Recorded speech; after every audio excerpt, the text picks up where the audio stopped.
Thy people now exiles on many a shore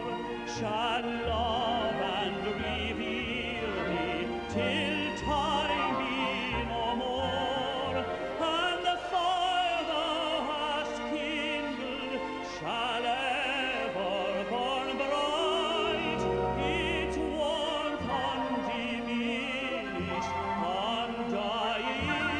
its light, its warmth undiminished, its warmth undiminished, its warmth undiminished, undying its light.